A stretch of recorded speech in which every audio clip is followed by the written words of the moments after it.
সবচাইতে করুণ ঘটনা হলো আলী আসগর ছোট্ট একটা বাচ্চাকে ফোরাত কোলের পানি শিয়াল খায়, কুকুর খায়, পশু পক্ষী সবাই ফোরাতের নদীর পানি পান করে, আর আলী আসগর একটা বাচ্চাকে পানি পান করাতে গেছে। সবচাইতে আমি কারবালার ঘটনা পড়তে গিয়ে, এ আলী আসগরের ঘটনা পড়তে গিয়ে আমি অস্থির হয়ে যাই। ছোট্ট একটা বাচ্চা, মায়ের স্তনের দুধ নাই, দুধ শুকে গেছে, মায়ের স্তনের দুধ নাই, দুধ শুকে গেছে। এখন হোসেন রেজালার বিবির নাম তো আপনারা সকলেই জানেন। বিবির নাম কি? এই ভাই আমার বলতেছে, তাও জোরে বলতেছে না। বিবির নাম হলো শাহের বানু। জোরে কারণ বিবির নাম কি? শাহের বানুর বাপের নাম কি? এগুলা জানা লাগবে তো। ইতিহাস না জানলে আপনি কোন ইতিহাসের মানুষ সেটা তো আপনি বুঝতে পারবেন না। আমাদের ইতিহাস ঐতিহ্য আমরা ভুলে গেছি। তো ওই শাহের বানুর পেট থেকে যে বাচ্চা হয়েছে নাম আলী আসগর। জোরে কারণ নাম কি? ছোট বাচ্চা, স্তনের দুধ পান করবে, মা পানি পান করে না, মা স্তনের দুধ নেই। তো বলে আমাদের উপরে না হয় এজিদের শত্রুতা হতে পারে, জিয়াদের শত্রুতা হতে পারে, কিন্তু আমার আলী আসগর উপরে কোনো শত্রুতা নাই, যাও পানি পান করে নিয়ে আসো। হোসেন রাদিয়াল্লাহু এক হাঁটু পানি পরিমাণ নামলেন, চিৎকার করে বললেন তোমাদের সকলের হাতে অস্ত্র, আমার হাতে কোনো অস্ত্র নাই। আমার দুই হাতে শুয়ে আছে আমার অবশিশু বাচ্চা, মায়ের স্তনের দুগ্ধ নেই, পানির জন্য জিহ্বা বের করতেছে। আমি একজন বাবা হয়ে ফোরাত কোলে কত পানি, অথচ আমার বাচ্চার মুখকে আমি পানি পান করাতে পারবো না। এই কথা বলে সামান্য পানি যখন হাতের চৌলে নিয়ে আলী আসগরকে মুখের মধ্যে দিবেন, ছোট্ট বাচ্চা আলী আসগর যখন পানি পান করার জন্য মুখটা ফাঁক করেছে, এমন সময় সৈন্যর একটা তীর এসে আলী আসগরের বুকের মধ্যে ঢুকে গেল। আলী আসগরের দুনিয়া থেকে বিদায় হওয়ার পরে হোসেন রাদিয়াল্লাহু তার বিবির কাছে এনে বললেন তুমি না ফোরাতের পানি পান করার জন্য পাঠাইছিলা, লক্ষ্য করে দেখো তোমার সন্তানকে আর পানি পান করা লাগবে না। হোসেন রাদিয়াল্লাহর বিবি তার স্বামীর মনকে খুশি করার জন্য সন্তানের কপালে চুমা দিলেন। তার স্বামীর মনকে খুশি করার জন্য সন্তানের কপালে চুমা দিয়ে বললেন স্বামী গো, দুনিয়ার নদীর পানি আমার আল্লাহ তাআলা আমার সন্তানের জন্য পছন্দ করে নাই। আমার বিশ্বাস শাহাদাতের পিয়ালা পান করে আমার সন্তান হাউজে কাউসারের পানি পান করতেছে। জোরে কন্যা সুবহানাল্লাহ।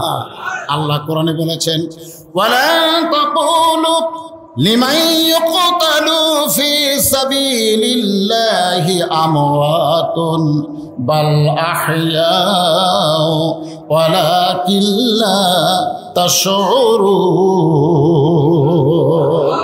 এ কথা আমার আল্লাহ। শেষ পর্যন্ত হোসেন রাদিয়াল্লাহু কি করবেন, এখন ঘর থেকে বের হয়ে গেলেন। সবাই যখন শেষ হয়ে যাচ্ছে, তিনি কাপুরুষের মতন থাকলেন না, বরং তিনি বের হলেন।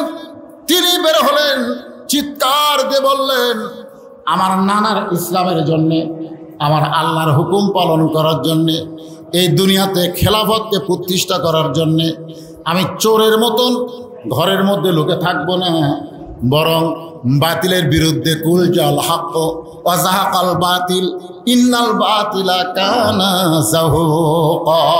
আল্লাহু আকবার। বের হয়ে গেলেন জিহাদের ময়দানে।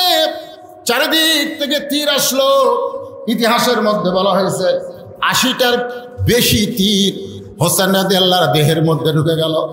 ৮০টার চাইতেও বেশি তীর তার দেহের মধ্যে ঢুকে গেল।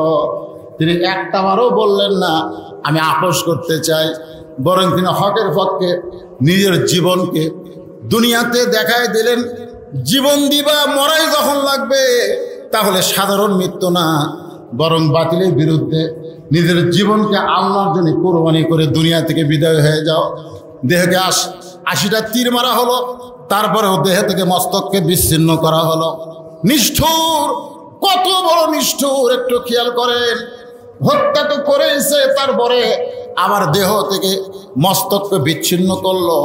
এই আশুরা 10 মুহররম তারিখে তারা দেহ থেকে মস্তককে বিচ্ছিন্ন করে একটা গামলার মধ্যে করে দেহ পড়ে আছে কারবালায়। মাথা নিয়ে গেল দামেস্কে। ইয়াজিদের সামনে হোসেন রাদিয়াল্লাহর মাথাকে পরিবেশন করা হচ্ছে, উপস্থিত করা হচ্ছে। ইয়াজিদের সামনে মাথাকে উপস্থিত করা হচ্ছে যে হোসেনের দেহ পড়ে আছে কারবালায়, মাথা আপনাকে উপহার দিয়ে দিলাম। ইয়াজিদ তখন ক্ষমতার চেয়ারে ছিল। অনেকে বলে ইয়াজিদের কোনো দোষ নাই। আমি বললাম দোষ নাই ঠিক আছে, কিন্তু যারা মাথা ইয়াজিদের সামনে প্রদর্শন করলো, ইয়াজিদ তাদেরকে হত্যার বিনিময়ে হত্যার একটা রায় দিত, একটা আইন জারি করত, তাহলে কিন্তু বাতিল প্রশ্রয় পাইতো না, হকের বিজয় হতো। জোরে কোন কথা ঠিক কিনা? কিন্তু ইয়াজিদ ওই মাথা যখন সামনে নিয়ে আসা হলো, তার হাতে একটা লাঠি ছিল। আমার কথার দিকে খেয়াল করেন, ওই হাতের লাঠিটা হোসেন রাজার মুখের মধ্যে ঢুকাই দিল। ওই যে কর্তৃত্ব মাথা, ওই মাথার মুখের মধ্যে ঢুকাই দিয়া উপহাস করে বলতে থাকলো, হোসেন জেদ করলা, শুধু জেদ করলা। তুমি জানো জনগণ তোমার সঙ্গে নাই, তুমি জানো তুমি পারবে না, তুমি শেষ হয়ে যাবে, এরপরেও তুমি জেদ করলা। আজকে জেদ করার পরে তোমার দেহ আছে এক জায়গায়, তোমার মাথা আছে আর এক জায়গায়। দেখো জেদের ফল কি। আর আমি ইয়াজিদ, আমি বহাল তবিয়তে ক্ষমতার চেয়ারে বসে আছি। হোসেন তুমি শেষ, তোমার জীবন শেষ, তোমার দিন শেষ, তোমাদের সব কিছু শেষ। এখন ইয়াজিদের রাজত্ব চলবে। ইয়াজিদ যখন এমন হুঙ্কার মারতেছে, এইদের সামনে যত মানুষ বসে আছে, একটা মানুষও এইদের কথায় কোনো লোকমা দিচ্ছে না। ইয়াজিদ হোসেনের মুখের মধ্যে লাঠি ঢুকায় এমন অহংকারমূলক কথা বলতেছে, এরপরেও একজন মুসলমান লোকমা দেয় না। জোরে গণ কি দেয় না? নামাজ 4 রাকাত 3 রাকাত হয়, কোনো মুসল্লি লোকমা দেয় না। ইমাম ইচ্ছা মতো নামাজ পড়ায়, মুসল্লি কিছুই হয় না। ইমাম রানীহাটে তাড়াতাড়ি যাওয়া লাগবে, আসলে 4 রাকাত নামাজ 2 রাকাত পড়াছে, 2 রাকাতে সালাম মারছে, মুসল্লিও সালাম খাই ফিরাই, এ লোকমা দেয় না। আপনারা বলেন তো নামাজের রাকাত বাড়বি না কমবি? এ কথা কয় না। আর যদি লোকমা দিত, কি তুই যদি 4 রাকাত না পড়ার পারিস তো বাদ দে, আর একটা ইমাম মারাবো। তোর এখন কথা ঠিক না, ইচ্ছা মতো নামাজ পড়াবে। মানে লোকমার মুসল্লি আছে বলে মসজিদের ইমাম ইচ্ছা মতো নামাজ পড়াবার পারতেছে না, সেই জন্য এখনো মসজিদ ভালো আছে। তোর এখন কথা ঠিক কিনা? লোকমা দেওয়ার কেউ নেই, সবাই মাথা নিচু করে বসে আছে, কারণ জানে ইয়াজিদের সামনে লোকমা দিলে ইয়াজিদ তাকে কি করে দিবে। মুসলিম বিন আকিলকে হত্যা করেছে, নোমান বিন বশিরকে, নবীর সাহাবীকে ক্ষমতার চেয়ার থেকে নামায় দিয়া তার একটা মুনাফিক মার্কা মানুষ জিয়াদকে ক্ষমতায় বসায় দিছে। ইয়াজিদ যা ইচ্ছা তাই করবে, তার সামনে মাথা তুলে কোনো কথা বলা যাবে? আজকে আমাদের অবস্থা কি? আমরা মাথা তুলি, কে হচ্ছে? অন্যায় হচ্ছে, নাউজুবিল্লাহ, দরকার নাই। মারামারি হচ্ছে, সুবহানাল্লাহ, সাইড দিয়ে যাই। জল জানতো একটা মানুষকে পিটা মারতেছে, হাজার হাজার মানুষ খাড়া হয়ে তাকে দেখতেছে। এরকম ভিডিও আমরা পাই না মাঝে মধ্যে, দরকার পাই কি পাই না? একটা মানুষকে ধাবড়া ধরে মারতেছে, হাজার হাজার জনগণ চায় দেখতেছে, প্রতিবাদ করার মতন মানুষ নাই। দরকার কথা ঠিক কিনা? হোসেন রাদিয়াল্লাহর মুখের মধ্যে লাঠি ঢুকাই দিয়ে তিরস্কার করতেছে, অথচ সবাই মাথা নিচু করে খালি শুনতেছে।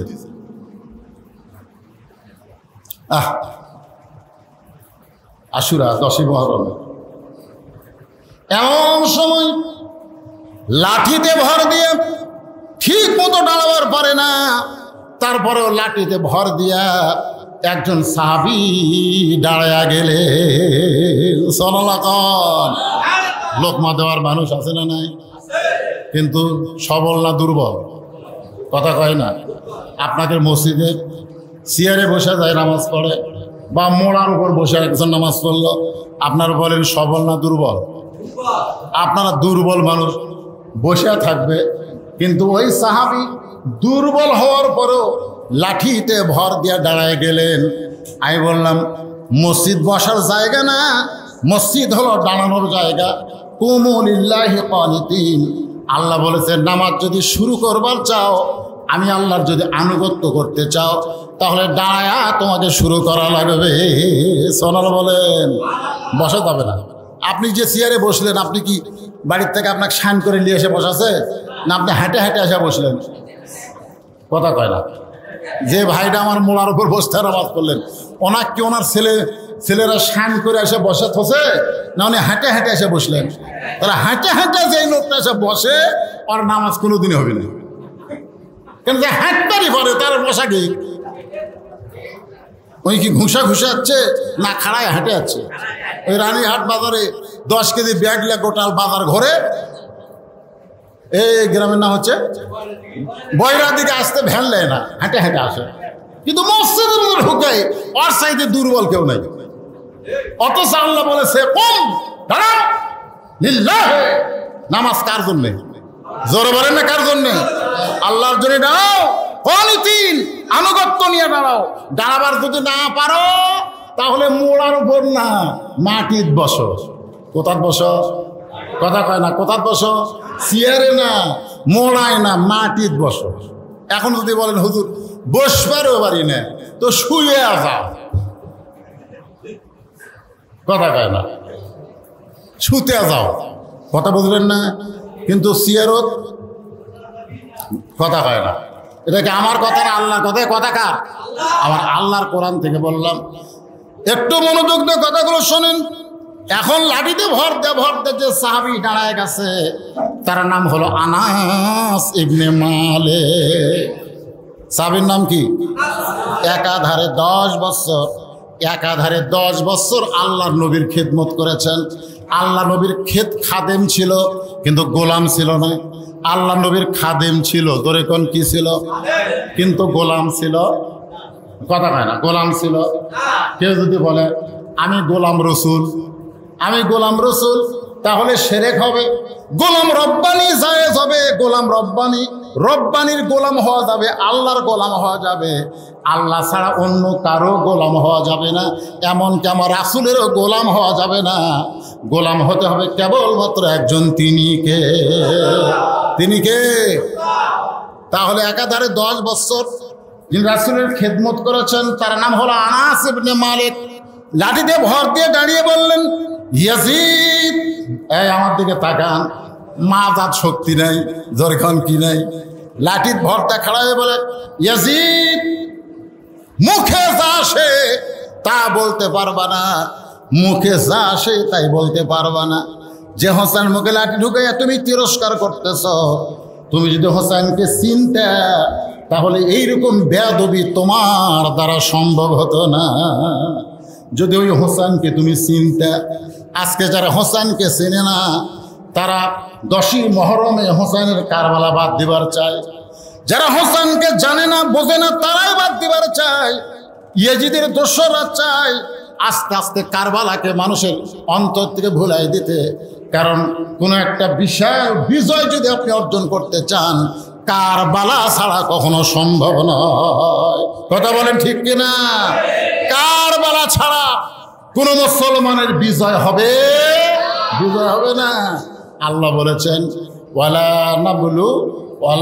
নাবলুওয়ান্নাকুম বিশাইয়্যিম মিনাল খাউফি ওয়াল জুই ওয়া নাকসিম মিনাল আমওয়ালি ওয়াল আনফুসি ওয়াস সামারাতি ওয়াবাশশিরিস সাবিরিন। আমি একদিন ঘরের মধ্যে ছিলাম, আনাস বলতেছে, ঘরের মধ্যে দাঁড়িয়ে আছি, রাসূল নামাজের সিজদায়। আনাস রাদিয়াল্লাহু বলতেছে, আমি নবীর ঘরের মধ্যে দাঁড়িয়ে আছি আর আল্লাহর নবী নামাজের সিজদায়। এমন সময় ওই যে হোসেনের মুখের মধ্যে লাঠি ঢুকাইছো, কার মুখের মধ্যে? সেই হোসেন কোত্থেকে দৌড়ে এসে নবীর পিঠের উপর লাফ দিয়ে চড়ছে। তুমি হোসেনকে চেনো না, যার কারণে আবল তাবল বকতেছো। আমি নিজের চোখে দেখলাম ওই হোসেন কোত্থেকে দৌড়ে এসে নানার পিঠে চড়ে বলতেছে, চল ঘোড়া চল, চল ঘোড়া চল। আমি আনাস আশ্চর্য হলাম, নবীর নামাজের সিজদায় আর তার পিঠে চড়ে চল ঘোড়া বলতেছে, মস্ত বড় বেয়াদবি করতেছে। আমি আনাস আস্তে করে সরে গিয়ে ছোট্ট হোসেনকে নবীর পিঠ থেকে নামাবার চাইছি। আল্লাহ রাসূল সিজদা থেকে হাত দিয়ে ইশারা করলেন, নামাজ নেয়। আনাস রাদিয়াল্লাহু দৌড়ে আবার তার জায়গায় আসলেন। কিছুক্ষণ পরে হোসেন বলতেছে, যেই ঘোড়া লড়ে না সেই ঘোড়ার পিঠে চড়ে আমার লাভ কি? যে ঘোড়া লড়বারই পারে না, খেলে উপর হয়ে থাকে, এর পিঠে চড়ে আমার লাভ আছে? এই বলে রাগ করে যখন বের হয়ে যায়, আল্লাহ নবীর সিজদা থেকে মাথা তোলার পরে নামাজ যখন শেষ হলো, আনাস বললেন, ইয়া রাসূলুল্লাহ, এত বড় বেয়াদবি হোসাইন করলো, আমি আপনার পিঠ থেকে নামাবার চাইলাম, আর নামাজ পড়া অবস্থায় আপনি আমাকে ইশারা করলেন নামাজ না, ব্যাপার কি? আল্লাহ রাসূল বলে, আনাস, তুমি হোসেনকে নামানোর আগে আমি হোসেনকে নামাবার চাচ্ছিলাম, আর পিঠে চড়ে বিরক্ত করতেছে, এই জন্য আমি হোসেনকে নামাবার চাচ্ছিলাম, কিন্তু নামাজের মালিক আল্লাহ আমাকে ডাকতে বলে, হাবিব, হাবিব, আমার নামাজের কারণে আপনি হোসেনকে পিঠ থেকে নামাবেন না।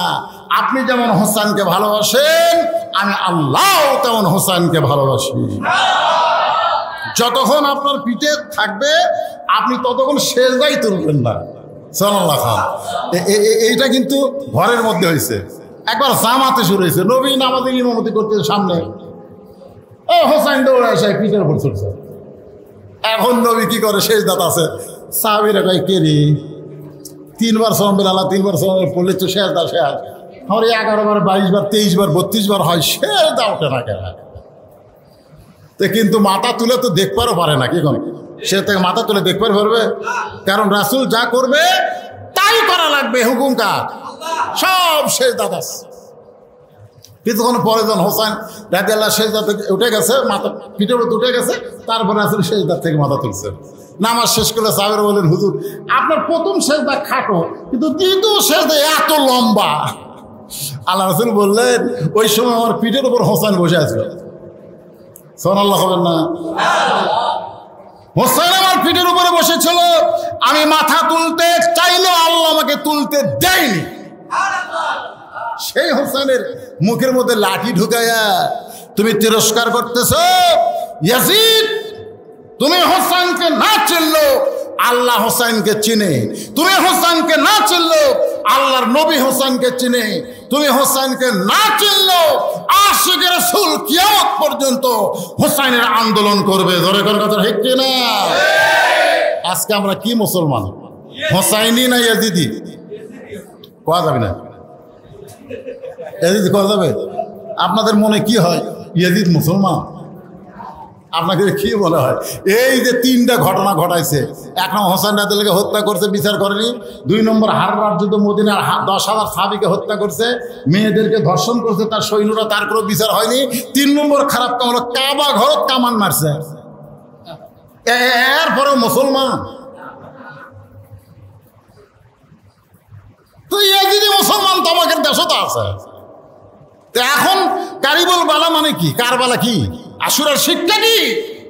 যে বিপদ অতি নিকটে, আর এই নিকটতম বিপদে আমরা কি ইয়াজিদের দলে যাব বাঁচার জন্যে, না হোসেনের দলে যাব শহীদ হওয়ার জন্যে?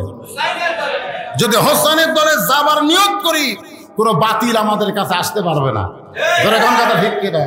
আর ইয়াজিদের মতন থাকি, দেখ বাঁচি পারে, কিসের বিপদ? দরকার নাই, বাঁচি। যতই চেষ্টা করি, যতই চেষ্টা করি, আমি আমার জীবনকে বাঁচাবার পারবো না। পারবো? যতই চেষ্টা করি আমি আমার জীবনকে বাঁচাতে পারবো। বগুড়ার ডাক্তার হচ্ছে না, এনায়েতপুরে গেলাম, এনায়েতপুর ডাক্তার হলো না, ঢাকাত গেলাম, ঢাকার ডাক্তার হলো না, মাদ্রাজে গেলাম, বাঁচবো, দৌড়াচ্ছি তো। লন্ডন ফন্ডন আমেরিকা সব ডাক্তার বলতেছে দৌড়া লাভ নেই, আল্লাহ আল্লাহ করে। তখন বাড়িতে এসে বলতেছে, আল্লাহ তুমি ছাড়া আমার কেউ নেই, আল্লাহ তুমি ছাড়া আমার কেউ নেই। আল্লাহ কয় তো দৌড়েন শেষ। আজকে আমাদের অবস্থা হবে তাই। আমরা সারা জীবন এজিদি মুসলমান হয়ে শয়তানের পথে দৌড়ে দৌড়ে শেষে দেখো, আল্লাহ তুমি ছাড়া আমাকে কেউ নেই। এই কথা নিয়ে, এই কথা বলে মুসলমান হয়ে মরতে পারবো? খুব খেয়াল করেন। আনাস রাদিয়াল্লাহু বললেন, ইয়াজিদ, তুমি হোসেনকে চিনো না? যদি চিনতে পারতা তাহলে এরকম বেসাইজা কথা বলতা না। আমি হোসেনকে চিনি, আমি হোসেনকে চিনি। ধরে কোন সুবহানাল্লাহ। যিনি রাসূলের একাধারে 10 বছর খাদেম ছিলেন, রাসূলের খেদমত করেছেন। আলোচনা চলতেছে, সাহাবীরা আলোচনা শুনতেছে, হোসেনকে নিয়ে একটু আপনাদের বোঝানোর জন্য বলতেছে, একটু মনোযোগ দিবেন। সাহাবীরা আলোচনা শুনতেছে, রাসূল ওয়াজ করতেছে। এমন সময় পিছন দিক থেকে হোসেন লোকমা দিছে, নানার ওয়াজের লোকমা। নানা নানা সারাদিন শুধু সাহাবীদের নিয়ে ওয়াজ করবেন, তাহলে আমার সঙ্গে সময় কখন দিবেন? সারাদিন খালি সাহাবি যে ওয়াজ করেন, তাহলে আমার খবর কি? 1 নম্বর সাহাবি আবু বকর বললেন, হুযায়ফা পাশেই বসেছিল, হোসাইনকে আটকে দে। ও যদি নবীর কাছে আসে তাহলে নানা নাতি আর নবী থাকবে না। সুবহানাল্লাহ। এতক্ষণ আমাদের নবী, আমরা সাহাবি, কিন্তু ওইটা যদি নবীর কাছে আসে তাহলে নবীও নাই, নানা নাতি। ধরে কোন কি নাতি? তো নানা নাতি হওয়ার আগে ওকে আটকা। তো হুযায়ফাতুল ইয়ামিন দৌড়ে গিয়ে হোসাইনকে আটকায় দিছে। এখন তুমি নানার কাছে যাইও না বাবা, তোমার নানা এত দামি ওয়াজ করতেছে, সাহাবীরা পাগল হয়ে শুনতেছে। হুযায়ফাতুল ইয়ামিনের বুকত চড়ে বলতেছে, তোমরা আমার নানাকে চিনো আর আমাকে চিনো না, যার কারণে আমাকে নানার কাছে যাবার দিচ্ছ না। দেখেন হোসেন কি বলতেছে, আমার নানাকে চিনো দেখে ওয়াজ শুনতেছো, আর আমাকে চিনো না দেখে যাবার দিচ্ছ না। আজকে শুনে যাও, ওই বক্তা নানার চাইতে আমি হোসেন কোন অংশে ছোট না, যে কসে কোন অংশে ছোট না। হযরত আলী নবীর কাছে বসে আছিল, আনা মাদিনাতুল ইলমে ও আলিও বাবুহা। দৌড়ে গে হুযায়ফার কোলতে কেড়ে নিয়ে মুকুট মারছে ঠাসি করে, কোন মুখ দিয়ে কি কইছ রে? হযরত আলীর কাছে হোসেন বড় না রাসূল বড়? এই আপনাদের কাছে কি মনে হয়, ছেলে বড় না নবী বড়? আল্লাহ রাসূল বলেছেন, লা ইউমিনু আহাদুকুম হাত্তা কুনা হাব্বা ইলাইহি বিন নাফসিহি। তুমি ততক্ষণ পর্যন্ত প্রকৃত মুমিন হতে পারবা না যতক্ষণ পর্যন্ত তোমার জীবনের চাইতে আমি নবীকে বেশি ভালো না বাসবে। ধরে কোন সুবহানাল্লাহ। মুকুট মারছে ঠাসি, এত জোরে ঠাসি মারছে, দাঁত দিয়ে রক্ত বের হয়ে গেছে। একসময় হযরত আলী হোসেনের মুখে হাতটা টান দিলে হোসেন বলে, রে নবীর সাহাবীরা, আমি একজন সাহাবীর কোল থেকে বলেছি, ওই নানার চাইতে কোনো অংশে আমি ছোট না। এখন আমার বাবার কোল থেকে বলতেছি, আমাকে তোমরা চিনো না, আজকে চিনে নাও, ওই নানার চাইতে আমি অনেক বড়। যেই কইছে নানার চাইতে বড়, আর কোন সাহাবী সহ্য করতে পারে না। ওমর ফারুক বললেন, আলী তোমার হোসেন কিন্তু চরম বেয়াদবি করতেছে, নবীর চাইতে বড় এই কথা কেমনে?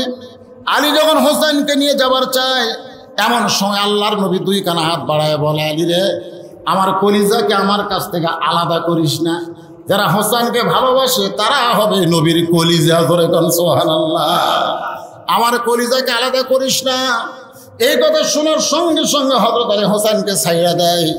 হোসেন এক দৌড়ে এসে নবীর বুকে ঝাঁপ দেয়, বলে, না না, তোমাকে ছাড়া আমি বাঁচবো না, না না, আমার জীবনের চাইতেও তোমাকে বেশি ভালোবাসি দাদা। সব সময় সাহাবী নিয়ে থাকো, আমাকে সময় দাও না। বলে রাগ করে বলেছি, না না, আমার কথাই তুমি কষ্ট পেও না। আল্লাহ রাসূল বলে, কষ্ট আমি পাইনি রে পাগলা। তুই যদি এই কথা আমাকে ঘরের মধ্যে একলা একলা বলতি, আমি কিছুই করতাম না। তুই তো আমার মাথার ওপর উঠে বসে থাকিস, আমি কিছু কই। সুবহানাল্লাহ কর না কেন? আল্লাহর নবী যখন শেষ দেয় তখন পিঠের উপরে কে চড়ছে? নবী কিছু করছে? কিন্তু এতগুলো সাহাবীর মধ্যে তুই এই কথা কেমনে করলি? গুমর ফাঁস হয়ে গেল। তুই যে কইলি আমি নানার চাইতে বড়, এরা কেমনে কইলি? তো হোসেন বলে, না না, তুমি কি মনে করছো আমি হিসাব ছাড়া কথা বলছি? বলে, তোমার আবার কি হিসাব? বলে, 1 নম্বর হিসাব হলো তোমার মা আর আমার মা, এটা হলো আমার 1 নম্বর হিসাব। এখন তুমি কও, এই 2 জনের মধ্যে কার মা বড়? আল্লাহ রাসূলকে আমার মা আমিনার খবর আছে, আর তোমার মা ফাতেমা হবে জান্নাতি নারীদের নেত্রী। আমি নবীর মা আমিনার চাইতে তোমার মা ফাতেমা কোটি কোটি গুণ বড়। তখন বলতেছে, না না, মায়ের দিক দিয়ে কে বড়? তুই তো বড় রে।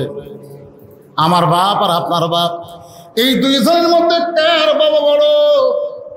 আল্লাহ নবী চোখের পানি বের করে বললেন, আমরা আব্দুল্লাহ জান্নাত পাবে কি পাবে না তার গ্যারান্টি আমি রাসূল দিবার পারি না, আল্লাহ রহমত করে জান্নাত দিবার পারে। ধরে কোন কথা ঠিক কিনা? তোমার বাবা হযরত আলী শুধু জান্নাত পাবে না, এই দুনিয়াতে 10 জন মানুষকে আল্লাহ জান্নাতের সার্টিফিকেট দিয়েছে, তার মধ্যে 4 নম্বর হলো তোমার বাবা। আমার বাবা আব্দুল্লাহর চাইতে তোমার বাবা হযরত আলী কোটি কোটি গুণ বড়।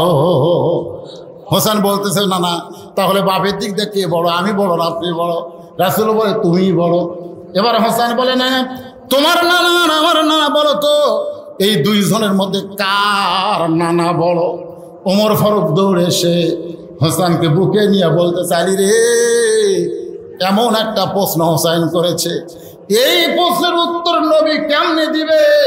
চিৎকার মেরে বলতে হোসেন, নবীর নানা ওয়াহাব জোহরিকে দুনিয়ার কোনো মানুষ চেনে না, আর হোসেনের নানা শুধু দুনিয়ার মানুষ না, সঙ্গে আল্লাহ তাআলা এই কোরআনে করছেন ঘোষণা, ইন্নাকা লাআলা খুলুকিন আযীম। জোরে বলেন সুবহানাল্লাহ।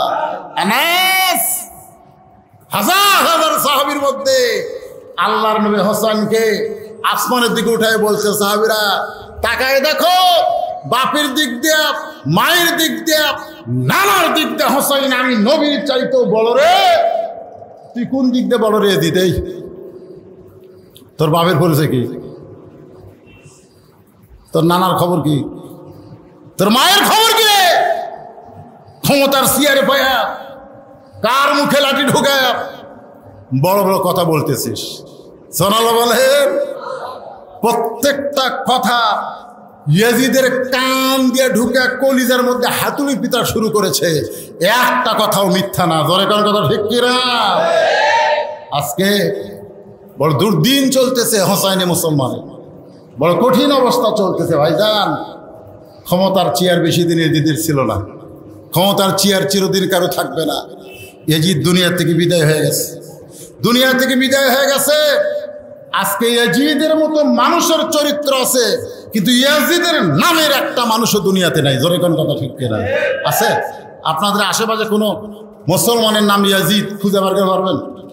কিন্তু হোসেনের চরিত্র না পালেও হোসেন নামের বহু মানুষ আছে না নাই? জোরে কোন আছে না নাই? তাহলে আজকের এই কারবালা ইতিহাস এবং আশুরা সম্পর্কে যে আলোচনাটা আপনাদের সামনে আমি উপস্থিত করলাম, এই আলোচনার রেজাল্ট কি? আমরা জীবন দেব, বাতিলের সঙ্গে আপোষ করব। আল্লাহর রাহে যদি জীবন দিবার পারি তাহলে আমাদের মৃত্যু হবে না। এ কথা কার? আজকে আলোচনায় কারা কারা এই আলোচনায় আমল করতে রাজি? আমরা আল্লাহকে আল্লাহর ঘরে দুই হাত তুলে দেখাবার চাই। লিল্লাহি তাকবীর। আল্লাহ আমাদের সকলের নেক নিয়তের কাছে কবুল করো।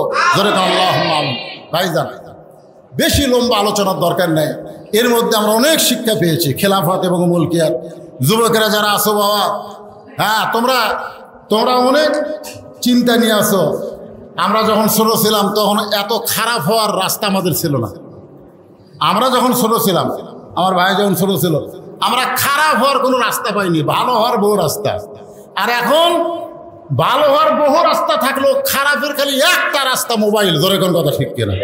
প্রত্যেকটা ছেলেদের হাতে মোবাইল হওয়াতে তারা একেবারে ধ্বংসের শেষ প্রান্তে। এদের কাছে হোসেনের জীবন আলোচনা করে তেমন ফল হচ্ছে না, তেমন কি হচ্ছে না, কথা কান না কেন, তেমন ফল হচ্ছে না। এই জন্য যুবকদেরকে অনুরোধ করবো, এই যে সাইফি সাহেব এই যে একটা মহৎ উদ্যোগ নিলেন, একটা বিশাল আঞ্জাম দিলেন, যদিও মসজিদের মধ্যে আলোচনা, তারপরে এই যে একটা আশুরা সম্পর্কে একটা মাহফিল করলেন, এতে আপনারা খুশি না বেজার? আমাকে বলেছে ভাই, জনগণ অত্যন্ত মহব্বতে আজকের আলোচনা আসবে। কঠিন গরমের মধ্যে যারা এসেছেন অবশ্যই মহব্বতে এসেছেন। আপনি একটু মোনাজাত রাখবে, তাদের সবাইকে বলবেন এই মাহফিলের অনেক টাকা খরচ, এই যে পোলাটোলা অনেক কিছু, এ খরচ বাবদ যদি কেউ নগদ কিছু সহযোগিতা করে, বাকিটা কিনা নগদ, তাই না? হ্যাঁ, নগদ কিছু যদি সহযোগিতা করে, এ কোরআনকে সহযোগিতা করা হবে, হোসেনের আলোচনা, হোসেনকে সহযোগিতা করা হবে। হোসেনই মুসলমান বলে যে দাবি করি, 150, 500 যে যা পারি একটা আল্লাহর রাস্তা আমরা সহযোগিতা করি। এই মাহফিলের জন্য একটু সহযোগিতা সবাই করি। কি রাজি আছেন? রাজি নাই? তাহলে দেন, যাই যা পারেন একটু আল্লাহর রাস্তায়। একটু বাইরের লোক আছে নাকি? রুমাল বাইরের লোক তো এখানে আসা সমস্যা। যান একটু, আপনাদের কেউ যদি থাকে একটু দাঁড়ান। এই ছেলেরা কেউ আছে নাকি? দাঁড়ান। আমার ভাই আজকের মাহফিলের যিনি সভাপতি, তিনি 3,000 টাকা একে নগদে আমার আজকের ভাই সহযোগিতা করলেন। আল্লাহ আমার ভাইয়ের সহযোগিতা কবুল করেন। জোরে করেন আমিন। আপনাদের মধ্যে এরকম কেউ যদি থাকে, আপনি যা পারেন, 100 পারেন, 200 পারেন, 500 পারেন, একটা আল্লাহর হস্তে সহযোগিতা করেন। যেটা দিবেন এটাই হোসেনকে গ্রহণ করা হবে, আখিরাতকে গ্রহণ করা হবে। আর যদি না দেন, আখিরাতের প্রতি বিশ্বাস কমে। যদি পকেটে থাকে তাহলে আল্লাহর হস্তে সবাই একটু অংশগ্রহণ করেন, সবাই করেন। সবাই পকেটে হাত দিছে, কিন্তু যাওয়া লাগবে তো। অনেক মানুষ কিন্তু কাছে এসে দিতে শরম পায়, তার কাছে যদি কেউ যায় সে কিন্তু আর শরম পায় না। এরকম দেখা যায় কি যায় না? এই উঠে এসে দেওয়াটা শরম মনে করে। এই জন্য আপনাদের কিছু লোক তাদের কাছে যাওয়া দরকার। তো কেউ যদি মনে করেন হুজুর আমি 500 টাকা দিব, ব্যাগের মধ্যে না দিয়ে, গামছার মধ্যে না দিয়ে কেঁদে দিব, তাহলে এসে দিবার পারেন, সমস্যা নেই।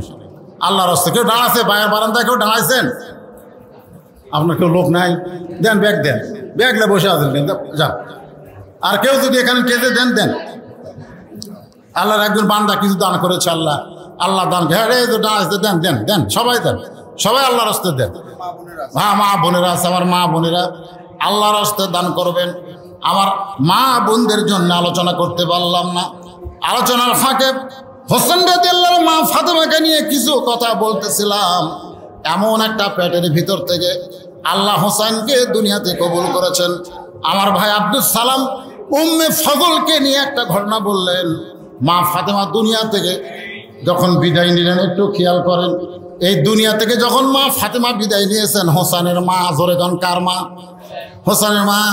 তখন হাসান হোসেন কিন্তু দুই ভাই ঘুমের মধ্যে ছিল। যখন তাদের মা দুনিয়া থেকে বিদায় নিয়েছে, তখন দুইটা সন্তান কিন্তু চেতন ছিল না, তারা দুই ভাই ঘুমের মধ্যে ছিল। আপনারা বলেন, ঘুমের মধ্যে যখন সন্তান ছিল, তখন মা দুনিয়া থেকে বিদায় নিয়েছে দিনের বেলা না রাত্রে বেলায়? কথা কয় না। দুই সন্তান ঘুমের মধ্যে আছে, মা দুনিয়া থেকে বিদায় নিয়েছে, এটা কি দিনের বেলা না রাতের বেলায়? রাতের বেলায় মা ফাতেমা দুনিয়া থেকে বিদায় নিয়েছে। আমার মায়েরা যারা পর্দার অন্তরালে বসে শুনতেছেন, কেন রাতের বেলা দুনিয়া থেকে বিদায় নিলেন?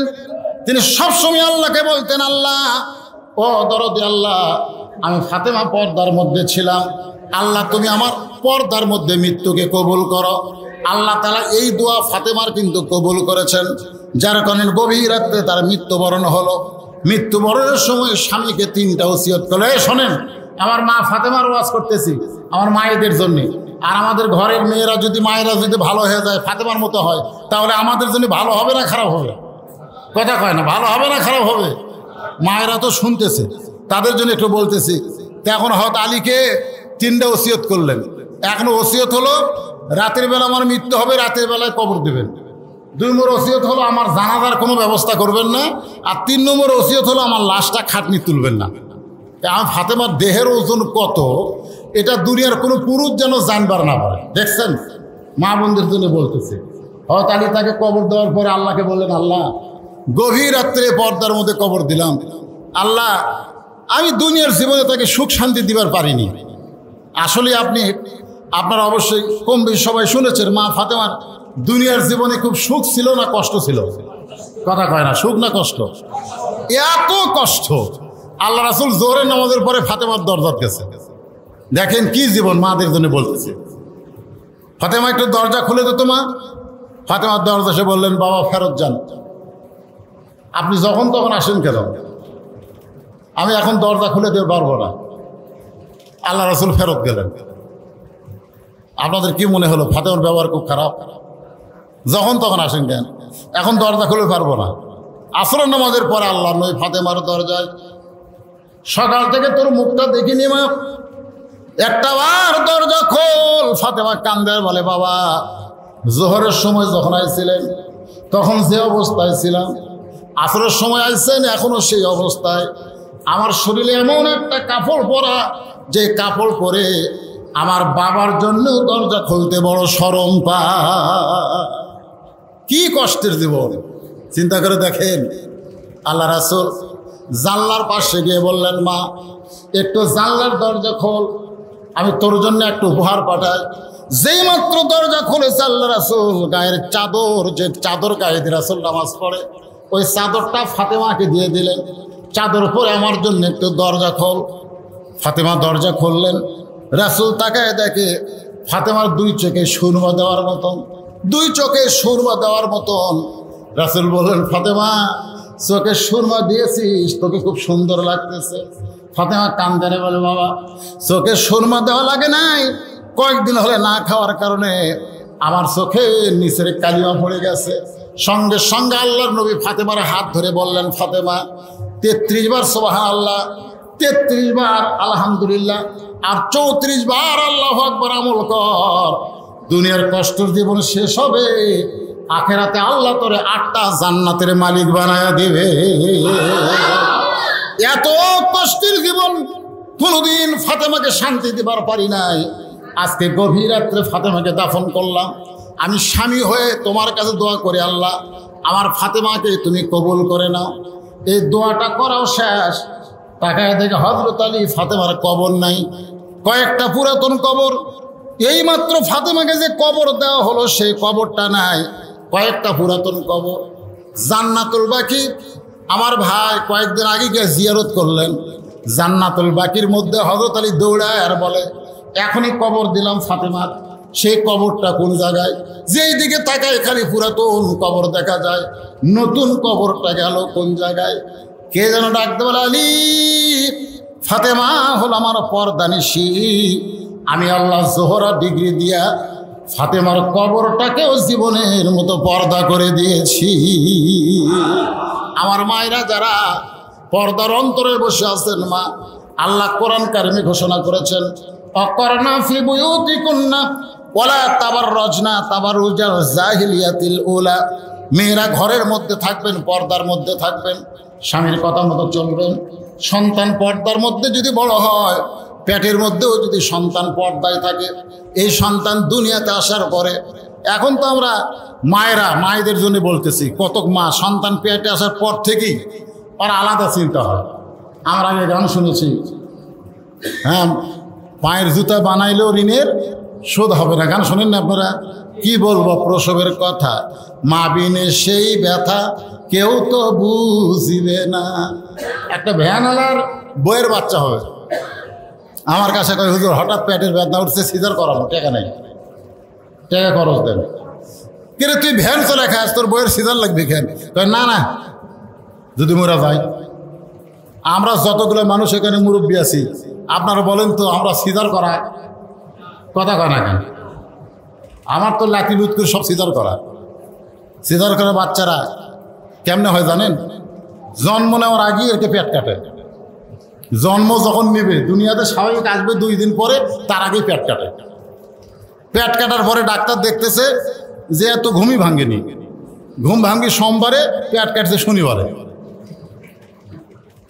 ডাক্তার চিন্তা করে, কে রে পেট কেটে তো দিকেই ঘুমাচ্ছে, কি করা যায়? তখন ওরা বোট করে টানে বের করে ওই পাও ধরে ঘুরে চেতন করার জন্য কি করে, ঘুরে। এই ঘুরানোর কারণে মাথার মধ্যে এমন একটা ঝাঁকি লাগে ভাই। এখন ওই বাচ্চা দুনিয়াতে আসার পরে মোবাইল ছাড়া ভাত খায় না। কি ছাড়া ভাত খায় না? দোয়া চাই, হুজুর দোয়া করেন, খালি কান্দে। হুজুর দোয়া করে না, কান্দন থামে না, পানি ভরা দেয়, কান্দন থামে না। 1 মাস পরে বলা হচ্ছে মা কান্দে, আর কান্দে না। হুজুর তো কোন দোয়ায় কান্দন থামছে? ওর বাবা একটা মোবাইল কিনে দিছে, যখনই কান্দে তখনই চালু করে দিবে। যে সন্তানগুলো ভাত খায় মোবাইল দেখে, কান্দন থামে মোবাইল দিয়ে, এই জেনারেশন ভবিষ্যৎ কি হবে চিন্তা করতেছে। সব এজিদের যোগ দিবি এখন ঠিক কেনা। এই জন্য যুবকদের বলতেছি, বাবা যুবক, নষ্ট হওয়ার বহু রাস্তা, তার মধ্যে 1 নম্বর রাস্তা হলো এই মোবাইল। দরজা জানলা বন্ধ করে শীতকালে কম্বলের তলে মোবাইল চালু রাখে। বাবা শুনবার না পারলে হেডফোন কানের মধ্যে দিয়ে ওই একলা শোনে, আর কয় কেউ দেখতেছে না, কেউ বুঝতে পারতেছে না। 2 কান্দের 2 ফেরেশতাকে আল্লাহ, এই শয়তানের কান্দ তো আমরা থাকতে চাই না। এই কম্বলের মধ্যে যে অন্যায় শুরু করছে, আমরা আর কান্দ থাকতে শরম লাগতেছে। এর চিন্তা হচ্ছে কেউ দেখতেছে না, দরজা জানলা বন্ধ, কিন্তু আমরা 2 ফেরেশতা কি করবো? যুবক, কেউ না দেখলেও কে দেখতেছে? আর কথা কন না কেন, কে দেখতেছে? কেউ না লিখলেও কে লিখতেছে? আল্লাহ লিখতেছে। তুমি 10 বছরের ভোট দিলে, একলাই 5টা মারলে, সময়ের মধ্যে মারলে না সময়ের বাহিরে মারলে, জানলা দরজা বন্ধ করে মারলে, কেউ না দেখলেও কে দেখতেছে? কেউ না লিখলেও কে লিখতেছে? আমি যুবকদেরকে বলতেছি, তোমাদের সংশোধনের পথ এখন যদি আনতে চাও, তাহলে একটাই বিশ্বাস করতে হবে, কেউ না দেখলেও আল্লাহ দেখতেছে, কেউ না লিখলেও ফেরেশতারা লিখতেছে। জোরে করে কথা লিখতে না, দুনিয়ার কেউ লাগবে না। কিরামান কাতিবিনা ইয়ালামুনা মা তাফআলুন। খালি যুবকদের বলতেছে, খালি একটা বিশ্বাস করে যে মধ্যে নাও, তোমার মোবাইল তোমাকে ভালো পথে আনতে পারে, তোমাকে ধ্বংস করে দিতে পারে। জোরে কোন ঠিক কিনা? মোবাইল ভালো পথে আনার রাস্তা আছে না নাই? জোরে কোন আছে না? আমার ধ্বংস করার পথ আছে। এই ওয়াজ দিয়ে এই যুবকদেরকে এই মোবাইলের আসক্তি থেকে ভালো করা যাবে না। 10ই মুহররম, আহারে কারবালার প্রান্তরে বাতিলের সঙ্গে আপোষ করে নাই, হোসেন রক্ত দিয়েছে নবীর আদর্শকে দুনিয়াকে ঠিকানোর জন্য। আমরা যুবকের আজকে মুহররম মাসে ওয়াদা করি, যতদিন জীবিত আছে এই মোবাইলে খারাপ কোন দৃশ্য আমরা দেখব না, খারাপ কোনো গান আমরা শুনবো না। এটাও ইয়াজিদের বিরুদ্ধে একটা যুদ্ধ হবে। জোরে কোন কথা ঠিক কিনা? কথা কান না কেন? যুবকদের বলতে নিয়ত করেন, আল্লাহর ঘরের মধ্যে হাতে মোবাইল আছে বলেই আমি ইচ্ছা মতো চালাবো না, আমার আল্লাহর আইন মতো চালাবো, আমার খারাপ কোনো জিনিস দেখবো না। এ নিয়ত করা যায়? এ নিয়ত করা যায়? এই যে মিডিয়া এরা কাছে যায়, এরা ভালো তো দেখতেছেন না, এরা গান বাজনা রেকর্ড করে না, খালি কোরআনের মাহফিলগুলো রেকর্ড করে। আজকে মিডিয়ার কল্যাণে আজকে যে বলতেছে না যে গোটা বাংলাদেশ, আমি রমজানের পরে ওমরা করতে গেছিলাম পরিবারের সবাইকে নিয়ে। বিশ্বাস করেন সৌদি আরবের যেখানেই যাই সেখানেই শত শত মানুষ পাই। হুজুর কেমন আছেন?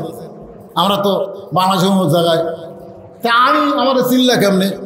আপনার ওয়াজ সবসময় তো ইউটিউবে আমরা দেখি, তো তাহলে আমি যাইনি, আমার ওয়াজগুলো ইউটিউবে চলে গেছে সৌদি আরবে। পৃথিবীর যেখানেই বাংলাদেশ, আমেরিকা, লন্ডন, যেখানেই বাংলাদেশি থাক না কেন, আমাদের ওয়াজগুলো এই মিডিয়ার কল্যাণে যায়। মিডিয়াগুলো ভালো কাজে ব্যবহার হচ্ছে, মোবাইলগুলো যুবকরা ভালো কাজে ব্যবহার করুক, এটাও একটা 10ই মুহররমের শিক্ষা হবে। ধরে করার কথা ঠিক কিনা? বাতিলের সঙ্গে আপোষ না, খারাপ কোনো জিনিস আমরা দেখবো। চোখ আছে, চোখ দিয়ে দেখতেছেন, চোখের যদি কমে যাবে কানা হয়ে যাবে। কান দিয়ে শুনতেছেন, কানের মধ্যে কি দিছেন?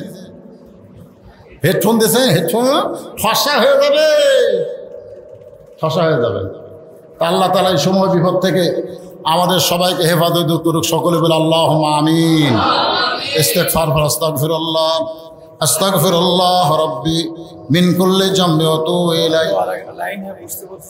এর মধ্যে তো বড়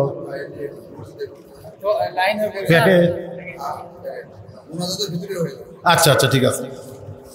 আপনারা তো আবার করে প্যাকেট করছে তো লাইন, একটু লাইন হয় ভিতর দিয়ে যেন যাওয়ার পরে এই সবাই পিঠে পিঠ লাগায় বসেন। হ্যাঁ একটু বসেন ভাই, প্যাকেট অসুবিধা নাই, কারো গায়ে পড়বে না। হ্যাঁ বসেন, সবাই একটু ফাঁক হয়ে বসেন, ভেতর দিয়ে যেন যাইতে পারে। ইস্তেগফার পড়েন, আস্তাগফিরুল্লাহ পড়েন, ইস্তেগফার পড়েন, আস্তাগফিরুল্লাহ রাব্বি মিন কুল্লি জামবি ওয়া তুবু ইলাইহি লা হাওলা ওয়ালা কুওয়াতা ইল্লা বিল্লাহিল আলিয়্যিল আযীম। আল্লাহুম্মা সাল্লি আলা মুহাম্মাদ ওয়া আলা আলি মুহাম্মাদ কামা সাল্লাইতা আলা ইব্রাহিম ওয়া আলা আলি ইব্রাহিম ইন্নাকা হামিদুম মাজিদ। আল্লাহুম্মা বারিক আলা মুহাম্মাদ ওয়া আলা আলি মুহাম্মাদ কামা বারাকতা আলা ইব্রাহিম ওয়া আলা আলি ইব্রাহিম ইন্নাকা হামিদুম মাজিদ। আপনাদেরই গ্রামেরই খুব অল্প বয়সের ছেলে চেয়ারম্যান সাহেব, উনি আজকের প্রধান অতিথি না, তো উনি কিছু বলবে না? ও আচ্ছা ঠিক আছে, আমরা সকলে এখন দোয়ায় শামিল হব। হ্যাঁ তার জন্য সকলের জন্য সবাই দোয়া করবেন ইনশাআল্লাহ। অল্প বয়সে বিশাল একটা দায়িত্ব পাইছে। আমাকে বলে হুজুর শাহজাহানপুরের মধ্যে ওয়াজ করবার দেবে না, যেখানে খুশি সেখানে আপনি মাহফিল করবেন। আজকে শাহজাহানপুর না, এটা শাহজাহানপুর না, কিছুদিন আগে শাহজাহানপুর থানার মধ্যেই একটা ইফতার মাহফিল আমাকে মোনাজাত বন্ধ করবার দেয়নি। আজকে মাশাআল্লাহ আমি ঘন্টার পর ওয়াজ করলাম, 1 ঘন্টার বেশি হয়ে গেছে। হ্যাঁ প্রায় 1.5 ঘন্টার বেশি ওয়াজ করলাম। তো আল্লাহ তাআলা তো কিছু বলার তৌফিক দিলেন নাকি কম? তো চেয়ারম্যান এখানে অবদান আছে না নাই? আমরা সবাই তার জন্য প্রাণ খুলে দোয়া করব। অল্প বয়সে বিশাল একটা দায়িত্ব আল্লাহ দিয়েছে, এই দায়িত্ব যেন সুস্থতার সাথে সুন্দরভাবে পালন করার তৌফিক আল্লাহ দান করে। সকলে কোন আমিন। আল্লাহুম্মা সাল্লি আলা সাইয়্যিদিনা শাফিঈনা নাবিয়িনা মাওলানা মুহাম্মদ ওয়া আলা আলিহি ওয়া সাহবিহি ওয়া বারাকা সাল্লিম। মোনাজাতের পরে তবারক দেওয়া দরকার ছিল। হ্যাঁ কি ঝামেলা হবে মোনাজাতের মধ্যে? আচ্ছা ঠিক আছে, আমরা মোনাজাত ধরলাম, আর যারা দিচ্ছ তারা সামনে সামনে দিয়ে যায়, তোমরাও আমিন আমিন কই। আল্লাহুম্মা আমিন, আল্লাহুম্মা আনতাস সালাম ওয়া মিনকাস সালাম তাবারাকতা ইয়া যাল জালালি ওয়াল ইকরাম। আয় আল্লাহ তাআলা কঠিন গরমের ভিতরে আল্লাহ তোমার ঘরের মধ্যে দীর্ঘ সময় পর্যন্ত 10ই মুহররম আশুরা সম্পর্কে আলোচনা হয়ে গেল। আল্লাহ মেহেরবানি করে আজকের এই মাহফিলকে আল্লাহ তুমি কবুল করে নাও। আল্লাহ দিনের বেলা মাহফিল শুরু হয়েছে, এখন রাত 12টা বাজতেছে। এই যে দীর্ঘ সময় পর্যন্ত আজকের মাহফিল হলো, এই মাহফিলের ভিতরে কত আলোচনা হয়েছে, জিকির আজকার দোয়া দরুদ হয়েছে, কোরআন তেলাওয়াত হয়েছে। আল্লাহ এর মধ্যে ত্রুটি হলে ভুল হলে মাফ করে দিও, জাহাদিয়া মঞ্জুর করো। সোনার মদিনায় রাসূলের রওজা মোবারকে কবুল করে নাও। তামাম আম্বিয়ায়ে কেরাম, আসহাবে কেরাম, তাবিঈনে কেরাম, উম্মাহাতুল মুমিনিন, শহীদ শহীদান, জান্নাতুল বাকি, জান্নাতুল মাসহ পৃথিবীর যত গোরস্থানে যত মুর্দা শুয়ে আছে আল্লাহ সকলের কবরকে জান্নাতের টুকরা বানায় দেন। এ আল্লাহ তাআলা, এই গ্রামের নামটা হলো বয়রাদিঘি। গোরস্থানে যত মুর্দা শুয়ে আছে আল্লাহ মেহেরবানি করে এই বয়রাদিঘির গোরস্থানের মধ্যে যত মুর্দা শুয়ে আছে সকলের কবরকে জান্নাতের টুকরা বানিয়ে দেন। আল্লাহ আমরা যারা হাত তুলেছি, আমাদের মধ্যে যাদের মা দুনিয়া থেকে চলে গেছে, আল্লাহ গো পবিত্র মাস পবিত্র সময় দোয়া করি আল্লাহ মায়ের কবরকে জান্নাতের টুকরা বানিয়ে দাও। আমি সহ আমরা যারা বাবা হারে এতিম হয়ে গেছি আল্লাহ, আল্লাহ মেহেরবানি করে বাবার কবর জান্নাতের টুকরা বানিয়ে দাও। আমাদের অনেকের ভাই, অনেকের সন্তান, অনেকের বিবি আজকে দুনিয়া থেকে কবরে চলে গেছে, আল্লাহ মেহেরবানি করে কবরবাসীদের মাফ করে দাও। মাবুদ কঠিন নির্মম ঘটনা শহাদায়ে কারবালা, আল্লাহ হোসেন রাদিয়াল্লাহকে নিয়ে দীর্ঘ সময় আলোচনা করলাম। মাবুদ গো, নবীর ইসলামকে, আল্লাহর হুকুমকে দুনিয়াতে গালেব করার জন্যে নিজের জীবন দিয়ে হোসেন রাদিয়াল্লাহ ইতিহাস তৈরি করে গেলেন। আমরা সেই ইতিহাসকে যেন সবাই গ্রহণ করতে পারি। আমরা আজকে তোমার ঘরের মধ্যে ওয়াদাবদ্ধ হয়ে গেলাম, আমরা দরকার হলে হকের পক্ষে জীবন দেব, কিন্তু বাতিলের সঙ্গে আমরা আপোষ করব না। আল্লাহ মেহেরবানি করে আমাদের এই চাওয়াকে আপনি কবুল করে নেন। গোটা বিশ্বের মুসলমানকে আল্লাহ আপনি হেফাজত করেন। আল্লাহ আমার ছোট ভাই সাইফি সাহেব অত্যন্ত কষ্ট করে মেহনত করে আজকের এই আয়োজন করেছে আল্লাহ, তার আয়োজনকে আল্লাহ আপনি কবুল করেন। আজকের মাহফিলের সর্বাত্মক সহযোগিতার প্রধান যিনি চেয়ারম্যান সাহেব, আল্লাহ গ্রামের সন্তান, আল্লাহ হায়াতে তাইয়্যিবা দান করেন। যে দায়িত্ব দিয়েছেন সুন্দরভাবে চেয়ারম্যান দায়িত্ব পালন করার তৌফিক দেন। আয় আল্লাহ তাআলা আজকের মাহফিলের সম্মানিত সভাপতি আমার বড় ভাই, আল্লাহ আপনি তাকে কবুল করেন। মাবুদ কয়েকদিন আগে আপনার ঘরে তাওয়াফ রাসূলের রওজা করে আমাদের মাঝে ফিরাইছে, আল্লাহ তার হাতের ওসিলায় আজকে আমাদের গোটা মাহফিল মোনাজাতকে আল্লাহ আপনি কবুল করে নেন। আল্লাহ আমার মা বোনেরা পর্দার অন্তরে বসে আলোচনা শুনলো, আল্লাহ আমার মা বোনদেরকে আল্লাহ আপনি কবুল করেন। আমার মা বোনদেরকে আল্লাহ ফাতেমার মতো চরিত্র দান করে দেন। আমাদের মধ্যে আমরা যারা অসুস্থ আছি আল্লাহ, আমার আব্দুল সালাম ভাই অসুস্থ, বললো আমার ঘাড়ে ব্যথা হয়, আল্লাহ তার সুস্থতা দান করেন। এছাড়াও যারা অসুস্থ আমরা আছি আল্লাহ আমাদের সবাইকে সুস্থতা দান করেন। আল্লাহ সমূহ বিপদ থেকে, কারিবুল বালা থেকে আল্লাহ আপনাদের হেফাজত করেন। আল্লাহ ন্যায়ের পথে আমাদের কবুল করেন। এই আল্লাহ যারা কষ্ট করে মেহনত করে তাবারক পাক করে আজকে জনগণের সামনে উপস্থিত করলো, আল্লাহ তাদের সকলকে কবুল করেন। আমার মিডিয়া ভাইদেরকে কবুল করেন। আল্লাহ আমাদের সকলকে মাফ করেন। সুবহান রাব্বিকা রব্বিল ইজ্জাতি আম্মা ইয়াসিফুন ওয়া সালামুন আলাল মুরসালিন আলহামদুলিল্লাহি রাব্বিল আলামিন। ওয়াজাল আখিরাতি কালিমাতুন ইনদাল মাউত লা ইলাহা ইল্লাল্লাহু মুহাম্মাদুর রাসূলুল্লাহ সাল্লাল্লাহু আলাইহি ওয়াসাল্লাম। আসসালামু আলাইকুম ওয়া রাহমাতুল্লাহি ওয়া বারাকাতুহু।